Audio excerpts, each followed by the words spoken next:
तर केंद्रीय गृहमंत्री अमित शहा मुंबई दौऱ्यावर आहेत। अमित शहा आज लालबागच्या राजाच्या चरणी नतमस्तक होणार आहेत। अमित शहा वर्षा निवासस्थानी मुख्यमंत्री शिंदेंच्या बाप्पाचं दर्शन घेणार आहेत। देवेंद्र फडणवीस यांच्या घरच्या बाप्पाचंही अमित शहा दर्शन घेणार आहेत।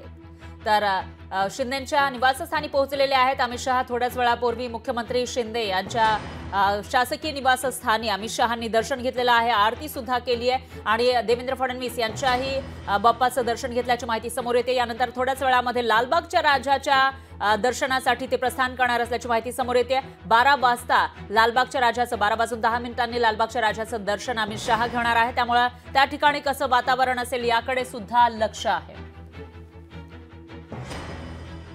दरम्यान अमित शहांच्या या मुंबई दौऱ्यावरून विजय वडेट्टीवार यांनी काय म्हटलेलं आहे तेही बघूया।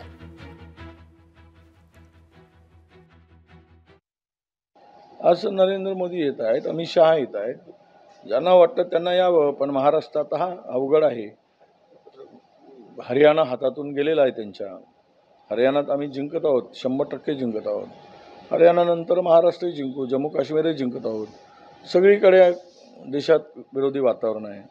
त्यामुळे लोकसभेमध्ये एवढ्या सभा घेतल्यात, नरेंद्र मोदीजींनी घेतल्यात, अमित शहाजींनी घेतल्यात, काय परिणाम झाला?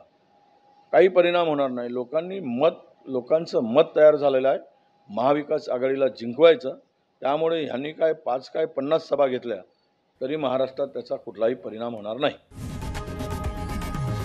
लोकशाही मराठी ऐका, पहा, जागरूक रहा।